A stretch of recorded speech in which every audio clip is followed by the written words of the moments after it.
said. I speak first. Vincent turned back to me. For once, he looked almost surprised. To whom? I picked up the phone, my hand steadier than it had been all night. Everyone. Everyone sounded impossible until I realized Caleb had already spoken to everyone for me. By the time I changed into the white sweater and black sweatpants Mrs. Vale had left on the bed, my name was moving through Chicago faster than the rain sliding down Vincent's windows. Runaway bride. Missing woman. Criminal interference. Sources close to the groom. Those words kept appearing on the new phone screen like little locked doors. None of them had my voice behind them. I stood in the guest room mirror and barely recognized myself without the veil, without the ring, without the dress that had made me look expensive enough to be believed and fragile enough to be dismissed. My eyes were red. My hair was damp and tangled. My face was bare. For the first time all night, I looked like the truth. Vincent waited in the hall with Mrs. Vale, not entering until I opened the door. You do not have to do this tonight, he said. Yes, I do. They will question everything. They already are. His gaze held mine. Then we make sure they question the right things. The media room was smaller than I expected, tucked behind the library, with dark green walls, a long table, and one camera set on a tripod. No crew. No bright lights. No stranger touching powder to my face or telling me to look softer. Just Vincent's communications man checking the frame while Mrs. Vale placed a glass of water near my hand. No edits, Vincent said. Full statement or nothing. I looked at him. You are not standing beside me? Not unless you ask. That answer almost broke my focus. Caleb would have stood close enough to be seen, close enough to guide the story with a hand on my shoulder. Vincent stood behind the camera instead, outside the frame, leaving the whole lens to me. The red light blinked on. My throat closed. For one terrible second, I saw the ballroom again. Gold lights. White roses. Caleb's smile. My mother's face in an old photograph, tired but gentle, telling me once that fear was not a stop sign, only a weather report. I breathed in. My name is Hannah Miller, I said, and my voice sounded small at first, then steadier because it was mine. Tonight, I left my wedding by choice. I was not taken. I was not harmed. I was not confused. I left because I discovered documents that would have used my marriage to transfer financial responsibility for debts I did not create and did not agree to carry. My hands shook beneath the table, but the camera could not see that. Or maybe it could. Maybe that was fine. The man I was supposed to marry has described my leaving as a crisis. It was not a crisis. It was a decision. I am safe. I have legal counsel. I will cooperate with any proper investigation. But I will not return to a room where my signature matters more than my consent. The word consent sat in the air like a bell. I looked past the camera. Vincent did not move, but his eyes changed. Something like respect. Something like restraint learning a new shape. I kept going. I understand that people will make assumptions because of where I went and who helped me. That is exactly why I am speaking for myself. A dangerous reputation does not erase my choice. A polished reputation does not erase someone else's lie. My voice cracked on the last word, but I did not stop. I am not missing. I am not property. I am not collateral. I am a woman who walked away before midnight. The red light went dark. Nobody spoke for several seconds.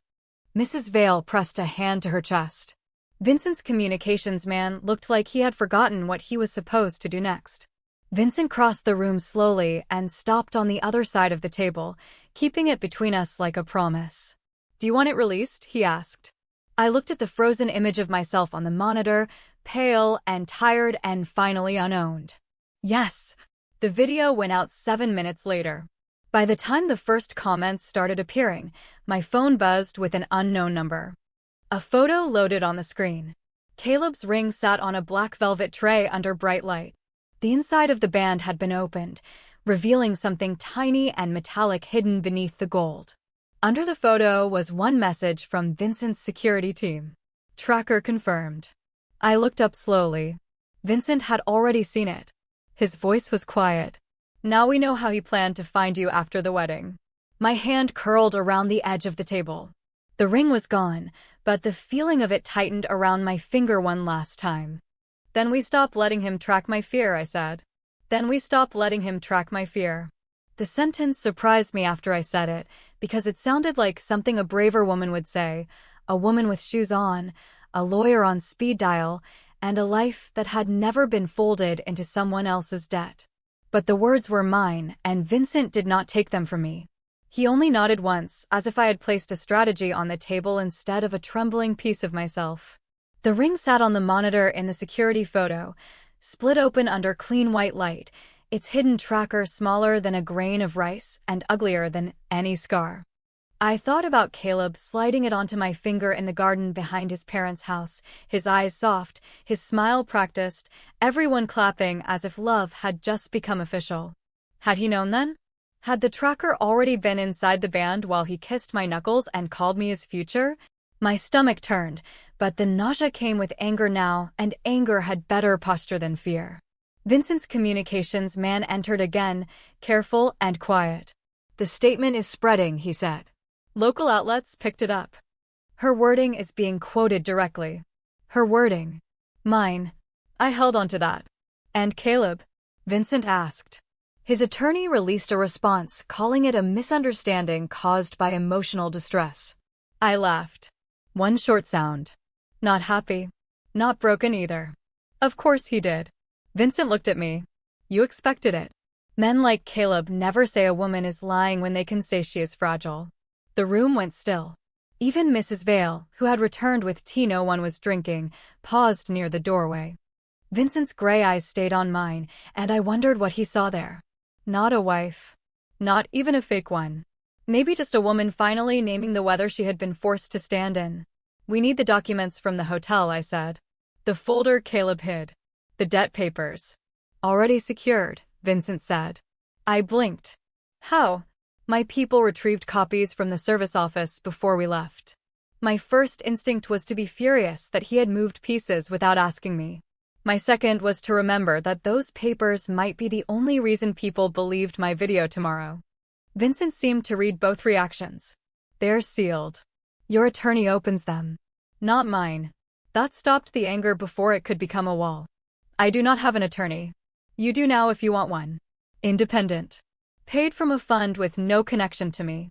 "You have a fund for runaway brides?" His mouth almost curved. "For problems that need clean hands." Clean hands. The phrase settled strangely in my chest. Caleb had wanted my hands for signatures. Vincent wanted someone else's hands on the evidence so it could not be dismissed as his influence. That difference mattered. A soft knock came at the open door. Lily stood there in the hallway, still wrapped in her gray sweater, her pale hair loose, her face younger than the house made her seem. "Can I talk to her?" she asked Vincent, but she looked at me. Vincent did not answer for me. He stepped back. "Ask Hannah." Lily's eyes shifted to mine. I nodded. She came in slowly, holding a small wooden box against her chest. Up close, I could see she had been crying earlier. Not dramatically. Quietly, like someone trained to make sadness convenient for other people. "I was not supposed to hear the council meeting," she said. "But I always hear them." I understood that more than I wanted to. She set the box on the table and opened it. Inside was a photograph, old and slightly faded, protected in tissue paper. "My father gave this to me before he died," she said. "He told me if a woman ever came here in white, I should show it to Vincent." The room went quiet. Vincent moved closer, his control tightening around him like a coat buttoned too high. Lily handed me the photograph first, not him. In it, a younger version of my mother stood beside Vincent's father on the steps of a courthouse. My mother looked serious, her hand resting on a file folder. On the back, written in handwriting I recognized from birthday cards and grocery lists, was one sentence. "If she ever comes to us in white, protect her. She is the only one who can end the debt." The sentence on the back of the photograph made the room feel smaller than it was. "If she ever comes to us in white, protect her. She is the only one who can end the debt." My mother's handwriting had always been graceful, even on grocery lists, even on birthday cards, even in the margins of recipes she never followed exactly. Seeing it there, behind a photograph I had never known existed, felt like hearing her voice through a locked door. I sat down because my legs forgot their purpose. Lily hovered beside the table, worried she had broken something by telling the truth too quickly. Vincent stood very still, his eyes fixed on the picture of my mother beside his father. "What debt?" I asked. No one answered fast enough. I looked at Vincent. "You told me Caleb owed you money." "He does. But this says the debt is older." Vincent's gaze moved from the photograph to Lily, then back to me. "My father died before he could explain it." Lily's voice came softly. "He said Mrs. Miller saved him from making the worst mistake of his life." My throat tightened at the sound of my mother's married name. Elaine Miller. A school librarian with flour on her sleeves every Sunday, who clipped coupons, grew basil in the kitchen window, and told me once that rich men did not scare her because overdue library books taught her persistence. That woman had stood on courthouse steps beside Vincent Cross's father holding a file. "My mother was not a lawyer," I said. "She worked at a library." Vincent looked at me carefully. "Libraries know where records go when people want them forgotten." The words settled over me slowly. My mother had never been powerless. She had just hidden power in quiet places. Lily reached into the wooden box again and pulled out a folded newspaper clipping, yellowed at the edges. "There is more." The article was from 17 years ago. City Pension Review raises questions over private development loans. It named Cross Construction, Price Capital, and a public housing project that had disappeared before it was ever built. My eyes caught on one line. Records were first requested by Elaine Miller, archivist assistant at the Harold Washington Library. Archivist assistant. Not just a librarian. A woman who knew how to find paper trails men thought they had buried. "The debt was not money," I whispered. Vincent's jaw tightened. "It was evidence." I looked at Caleb's ring on the monitor, split open under sterile light. I looked at Lily, a girl being used as leverage by men who called it alliance. I looked at Vincent, a man who had built walls so high even grief had to request permission to enter. "My mother found something," I said. "Something tying Caleb's family to yours." Vincent nodded once. "And if she gave it to my father, it may explain why the council still thinks they can force my hand. Because they have been protecting the lie together." The room went quiet again, but this time the silence had direction. My phone buzzed on the table. Unknown number. A message appeared with no greeting, only an address on the south side and a sentence beneath it. "Your mother kept copies where children learned to read." I stared at it until the letters blurred. Vincent was already looking at the address. "That building is closed." Lily leaned closer. "What is it?" I knew before I wanted to. My mother's old branch library. Rain pressed against the windows. Somewhere deep in the house, a clock struck 2. 72 hours had begun as a lie, but now it felt like a countdown my mother had started years before I ever wore white. I stood, holding the photograph against my chest. Vincent watched me, waiting for the order he would not give. "We go there," I said. "Not because Caleb wants us to." I looked at Lily, then at the ring, then back at the handwriting that had reached me through 17 years of silence. Because my mother did. We left for the south side before the house could talk me out of it. Mrs. Vale wrapped a gray coat around my shoulders, Lily pressed the old photograph into my hand, and Vincent gave one quiet instruction to the men by the door. No spectacle. No sirens. No story for Caleb to twist before sunrise. The SUV moved through Chicago like a shadow with headlights, past closed diners, wet sidewalks, and apartment windows glowing with lives that had no idea mine had split open behind a luxury hotel. I sat in the back seat with Vincent beside me, Lily safely staying at the estate, the photograph on my lap, and my mother's handwriting burning through the paper like a pulse. "Your mother kept copies where children learned to read."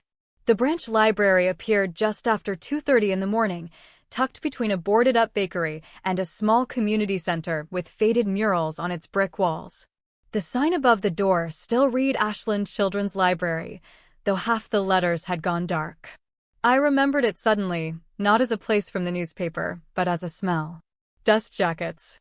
Pencil shavings. Raincoats drying on metal hooks. My mother had brought me here when I was little, before she got sick, before the world taught me that quiet women could leave thunder behind. I have been here, I whispered. Vincent looked toward the dark windows. Then she wanted you to remember. The front door was locked, but not abandoned. A woman in a red raincoat waited beneath the awning, holding a ring of keys and an umbrella bent by the wind. She was small, maybe 70, with white hair tucked under a knit hat and eyes that went straight to mine. "Hannah Miller?" she asked. My throat tightened. "Yes." She nodded once, as if confirming a prophecy she had been tired of carrying. "Your mother said you would come in white. You are late, but close enough." I looked down at the gray coat covering the white sweater beneath, then at the ruined dress folded in memory somewhere behind me. "You knew my mother?" "I shelved beside her for 9 years." The woman unlocked the door, and I hid what she could not take home. Inside, the library was cold and still. Moonlight and streetlight crossed the floor in pale squares. Tiny tables sat upside down against one wall. A mural of animals reading books smiled through peeling paint. My chest hurt with the tenderness of it. This was where children learned to read. This was where my mother had hidden the kind of truth powerful men never thought to search for because they did not understand small rooms, sticky fingers, overdue stamps, or women who remembered everything. The woman led us to the back corner, past picture books and a dusty puppet theater, to a shelf marked fairy tales. She said stories were safest where men assumed they were harmless, she said. She pulled down a faded copy of The Snow Queen, then pressed her thumb against the back panel of the shelf. Something clicked. A narrow drawer slid open behind the books. Inside was a metal archive box, wrapped in oilcloth and tied with blue string. My hands shook as I lifted it out. Vincent stood behind me, silent, letting the moment belong to my mother first. The box contained ledgers, photographs, city loan records, and a cassette tape labeled in my mother's handwriting. For Hannah, when the wrong man calls debt love. I pressed my fingers over the label and felt the room blur. The woman in the red coat placed an old tape player on the children's table. She left this too. The tape hissed when I pressed play. Then my mother's voice filled the dark library, soft, tired, and alive. "Hannah, sweetheart, if you are hearing this, then someone tried to make you responsible for a debt that was never yours. Listen carefully. The Prices did not lend money to the Cross family. They stole from the city, blamed the Cross name, and used the lie to control both families for years." Vincent went very still. I looked back at him, but his eyes were on the tape player, his face stripped of every mask. My mother continued. "There is only one way to end it. The woman they try to use as collateral must refuse the contract in public, then release the records with a witness from both sides." My breath caught. A witness from both sides. Me and Vincent. The tape clicked softly as her final words came through. "If he is worthy of standing beside you, he will not ask you to belong to him. He will help you return what was never theirs to take." The tape clicked off, and for a few seconds, nobody breathed loudly enough to disturb the dust. My mother's voice was gone again, leaving only the soft hum of old fluorescent lights and rain ticking against the library windows. I stared at the cassette player on the tiny children's table, the kind of table where I had once colored crooked suns while my mother shelved picture books 10 feet away. She had known. She had known the debt was a lie, known the Prices had dressed theft as business, known the Cross name had been used as both weapon and excuse. And somehow, she had known they would try to use me as the final signature. Vincent stood beside the fairy tale shelf with the archive box open in front of him, one hand resting on the edge, his face carved into stillness. But this stillness was different from the alley, different from the council room. It was not control. It was impact. The kind a person feels when an old wound finally hears the name of the hand that made it. "My father went his grave thinking he had failed to stop them," he said quietly. The woman in the red coat crossed herself once, small and quick. "Elaine tried to tell him before he died. She said men with too much pride hear warnings as accusations." Vincent's jaw tightened, but he did not argue. I looked down at the ledgers. City development loans. Shell companies. Transfer records. Names I recognized from headlines and gala programs. Caleb's father. Thomas Cross. Men from the council. Men who had watched me sit at their table in a torn wedding dress and measured whether I was useful. A witness from both sides, I said. My voice sounded distant. That is why she wrote that I could end the debt. Vincent looked at me. You do not have to do this tonight. I almost smiled. You keep saying that at the exact moments when I most have to, because choice is not choice if exhaustion makes it for you. The sentence landed softly, but it stayed. I was exhausted. My feet ached. My throat burned. My whole life had become a series of locked rooms, and every door I opened led to a deeper truth. But my mother had left her voice in a library for me. She had waited 17 years inside a cassette tape because she believed I would be strong enough to press play. I could be tired tomorrow. Tonight, I had to be awake. Call the attorney, I said. Mine, not yours. Vincent nodded. No pride. No offense. Already on standby. And a reporter. His eyes narrowed slightly. A careful one. A truthful one. Those are rarer. Find one. This time, his mouth almost curved. Yes, Mrs. Cross. I stiffened. He saw it immediately. The almost smile vanished. Sorry. I let out a breath I had not realized I was holding. Not yet. Something changed in his eyes, not disappointment, not possession, but understanding. Not unless you choose it. The woman in the red coat watched us with the faintest sadness, as if she was seeing another story laid gently over the one my mother had left behind. My phone buzzed on the table. Caleb. Of course. His message was short. Come back before you ruin everyone. I stared at it until my fear did not answer. Then I typed no. The archive box goes public. His reply came within seconds. Then Cross loses everything too.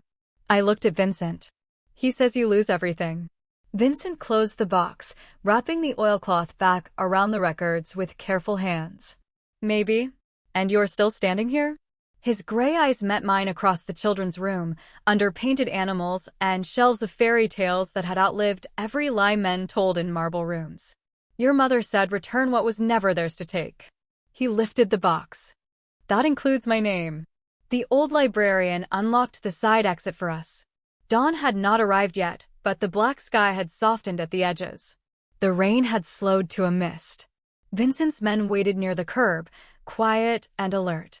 I paused under the awning, holding my mother's cassette in one hand and my phone in the other. For the first time since the ballroom, I did not feel like a bride running away. I felt like a woman walking toward the place where the story had to be corrected. Vincent stopped beside me, not ahead, not behind. Where do you want to go? He asked. I looked at the archive box, then at the city beginning to wake. Back to the council, I said. And this time, they listened to me. We returned to the Cross estate just as the sky began turning from black to bruised blue, and the mansion looked different in the thin light before morning. Less like a kingdom. More like a place built by men who thought stone could outlive truth. The council was already waiting in the dining room, called from sleep and pride, their suits not as sharp as before, their faces colder for having been made uncertain. Thomas Cross sat at the far end of the table with his cane across his knees. Caleb stood beside him. That was the first thing I noticed. Not near the door. Not outside. Beside him. The groom I had run from and the uncle who had judged me barefoot were standing on the same side of the room, and suddenly every polite word from the night before had teeth. Caleb smiled when he saw me, but it did not reach his eyes. Hannah, he said. You look exhausted. I am, I answered. That does not make me wrong. Vincent walked in beside me carrying the archive box. He did not sit at the head of the table this time. He placed the box in front of me, then stepped back. The entire council noticed. So did Caleb. What is this? Thomas asked. I rested my hand on the oilcloth. The reason all of you were so interested in my signature. A few men shifted in their chairs. Caleb sighed softly, performing disappointment for the room. She has been manipulated. I looked at him. You hid a tracker in my ring. His smile thinned. For your safety. You put my name on debt documents I never approved. To protect us from legal complications. You called me unstable when I refused to sign them. Because you disappeared with Vincent Cross. No, I said, and the word cut through the room cleaner than any shout could have. Because I stopped being useful. Silence followed. It did not feel empty. It felt full of men deciding whether the truth had entered too publicly to be pushed back out.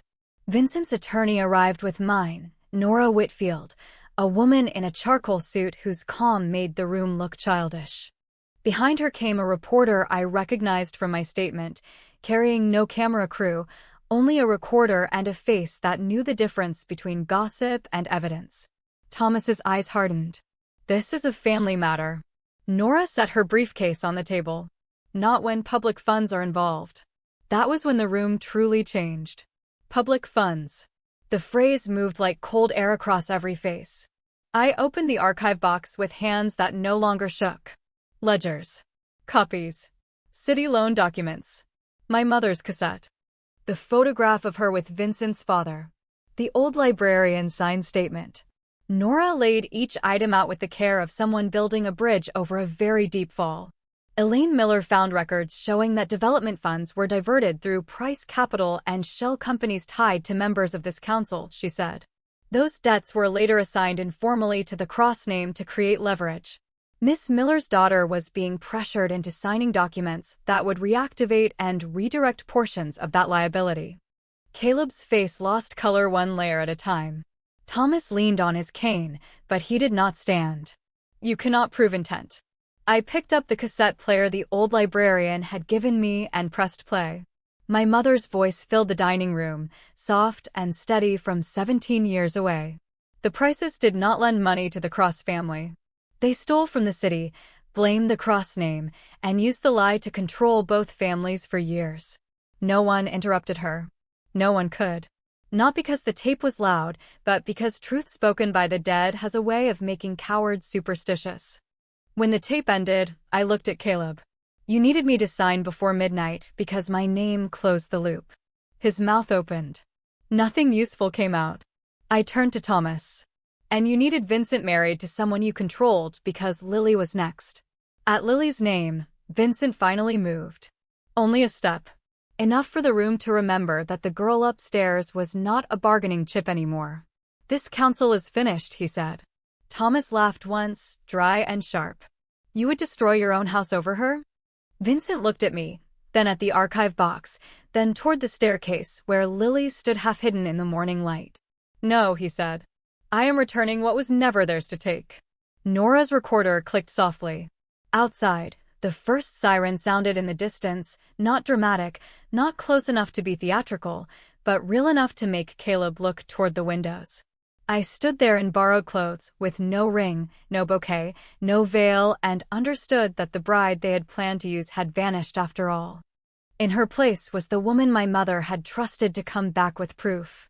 The sirens never became the center of the story. That surprised me. I had expected chaos when the truth finally entered the room, but what came instead was paperwork, recorded statements, frozen accounts, and men who suddenly became very careful with every word. Caleb stopped smiling first. Thomas stopped speaking second. The council, so loud in its silence the night before, began to shrink under the weight of documents my mother had hidden where children learned to read. Nora handled the evidence with clean hands.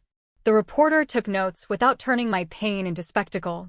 Vincent stood near the window with Lily beside him, his hand resting lightly on the back of her chair, not as a ruler protecting territory, but as a brother finally letting a house built on fear become smaller than the girl inside it. By noon, Caleb Price was no longer calling me unstable. His attorneys were calling mine. By evening, the first story ran with my name spelled correctly and my words quoted in full. Not missing. Not taken. Not collateral. The next morning, I returned to the hotel with Nora and Mrs. Vale to collect what was mine. The ballroom had been cleared, but a few white petals still clung to the carpet near the aisle we never used.